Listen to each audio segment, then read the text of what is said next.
Hey guys, so today we will be continuing our historical fiction unit in literary writing by drafting our conclusions. So last week we began this work by drafting our introductions, beginning our writing by introducing the text and identifying our theme.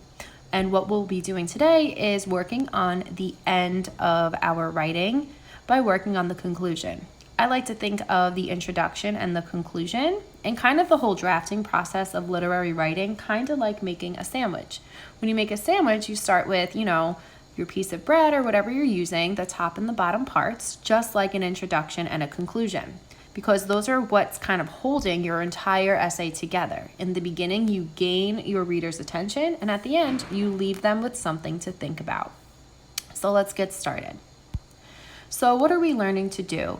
We are learning to write a conclusion paragraph, and what I'll be looking for is you to write a conclusion that will leave the reader with something to think about, and I'll show you what I mean by that in just a little bit. I'm looking for you to develop your ideas by using some sentence starters and sentence frames, and then continuing using that text evidence to further support your writing in your conclusion. So what does that mean?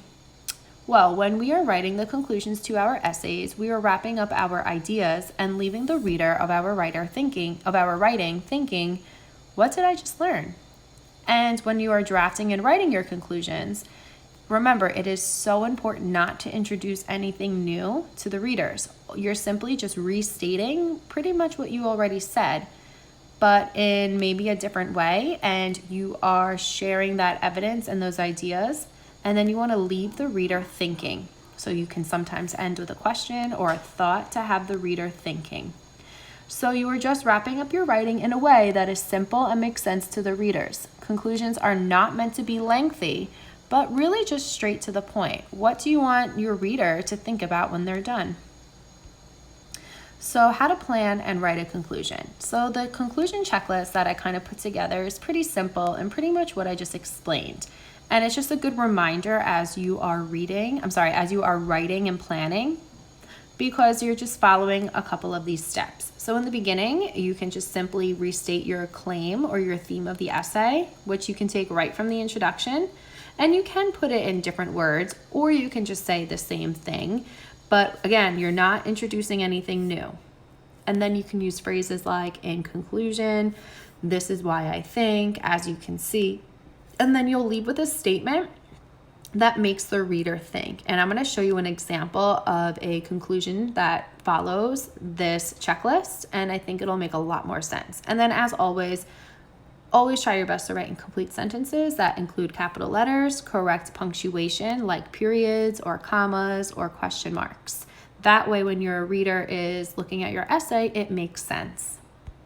So here's an example of a conclusion. And again, I'm just reusing the same theme or claim from my introduction, which was about the fiction book Fox that we read earlier this year. So my conclusion, or just to kind of remind you, my theme was about having trust in friends and how you shouldn't always assume things about people.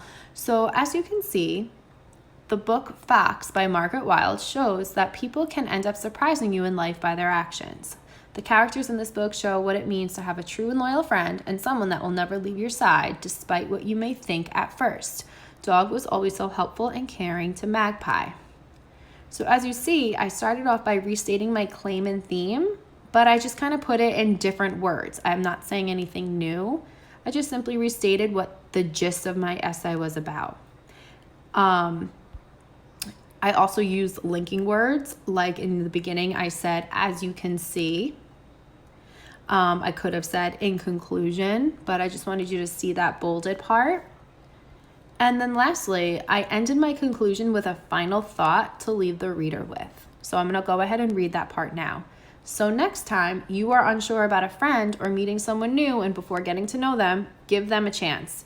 You don't want to end up like Magpie. So I kind of made it a little funny towards the end, but I hope that helps you when you're thinking about, all right, I just want to leave the reader with something to think about. And you can kind of use the same format that I did, where you're kind of suggesting, so next time or in life, you can try. You want to say something that kind of leaves the reader thinking like, next time I meet someone new, I'm going to remember to give them a chance. Or I'm going to really get to know them and see how they are as a friend. because that's based on my literary essay about some characters from my fiction book that I read.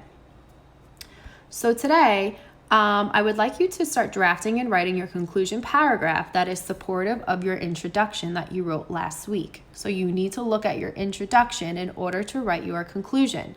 Remember, your conclusion, it does not need to be long, and it really shouldn't be too complicated. You want to just simply restate the gist, your theme, and then leave the reader with something to think about.